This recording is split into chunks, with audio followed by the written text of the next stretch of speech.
Hello everyone, this is Archana here. Welcome you all to my channel Archana's Math Academy. Let's start with the exercise 11.1 of class 7, question 2. Okay, express the following in exponential form.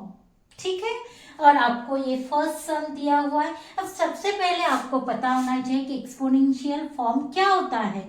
तो exponential form means आपको base to the power raised to the power ये form में लिखना है. Got it? That means you can write a raised to the power m. ये base हो गया और ये हो गया पावर. ठीक है, तो ये फॉर्म में आपको प्रोडक्ट फॉर्म में दिया हुआ है और आपको एक्सपोनेंशियल फॉर्म में लिखना है. Got it here? अब यहाँ पे देखिए, आपको पता है कि जो नंबर रिपीट हो रहा है वो आपका बेस रहता है और कितना टाइम्स रिपीट हुआ है वो आपका हो जाता है पावर. तो ये 6 इंटू 6 इंटू 6 कितने बार हो रहा है? 4 बार. तो आपका ये जो 6 है वो हो जाएगा बेस.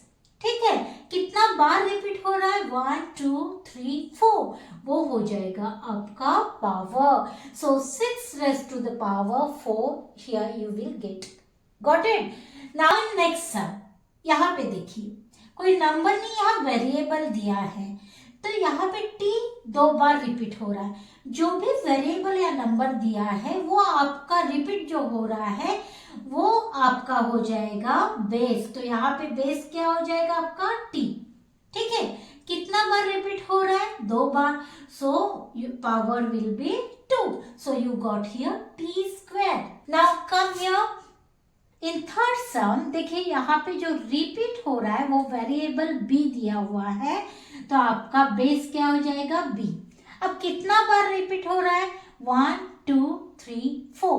तो यहाँ पे 4 हो जाएगा उसका power. So you got here b raise to the power 4. Now here in fourth sum, यहाँ पे देखिए ये 5 भी दिख रहा है आपको बेस और 7 भी दिख रहा है, क्योंकि 5 भी रिपीट हो रहा है और 7 भी रिपीट हो रहा है. तो यहाँ पे आप क्या लिखोगे? पहले तो हम इसको करेंगे. तो आपका 5 रिपीट हो रहा है 2 बार. ये से यहाँ पे आपका बेस हो जाएगा 5 और रिपीट हो रहा है ये 2 बार. सो 5 स्क्वायर इनटू, अब यहाँ पे 7 देखिए, ये 7 हो जाएगा आपका बेस और कितना बार रिपीट हो रहा है? 1 2 3. तो ये हो जाएगा 7 क्यूब. तो क्या मिला आपको? 5 square into 7 cube. Fifth some, see here 2 is repeating, here a is also repeating. Okay, अब यहाँ पे देखिए हम 2 का अलग लिखेंगे a का, क्योंकि हमें बेस जो है वो सेम रहना चाहिए, तभी हम प्रोडक्ट फॉर्म में पावर्स काउंट करके लिख सकते हैं. ओके, तो यहाँ पे देखिए पहले तो 2 लिखेंगे ये, क्योंकि ये रिपीट हो रहा है तो बेस हो जाएगा. कितनी बार रिपीट हो रहा है? 1 2. तो यहाँ पे पावर्स में लिखेंगे 2, दैट इज 2 स्क्वायर इनटू. अब a देखिए, a जो वेरिएबल है a इज रिपीटिंग 2 टाइम्स. ठीक है, तो यहाँ पे जो वेरिएबल रिपीट हो रहा है वो हो जाएगा आपका बेस. सो a और कितनी टाइम्स हो रहा है? 1 2.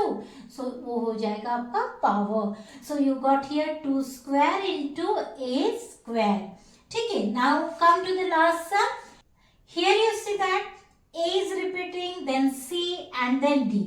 ठीक है, तो पहले हम a देखते हैं. So a is repeating how many times? 3 times आपका a रिपीट हो रहा है, इसलिए a आपका बेस हो जाएगा.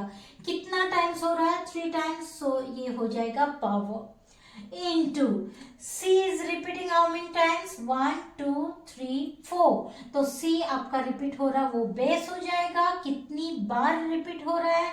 वो 4 टाइम्स. सो वो हो जाएगा पावर इनटू d. अब देखिए d एक ही बार रिपीट हो रहा है, तो d हम बेस लिखेंगे, एक ही बार हो रहा माने इसका पावर 1 हो जाएगा. तो 1 पावर लिखने की जरूरत नहीं होती. So we will keep d as it is. तो आपको क्या मिल गया? a cube into c raise to the power 4 into d. So I hope you understood here question 2 from exercise 11.1. Let's meet in next question in next video. Thank you for watching.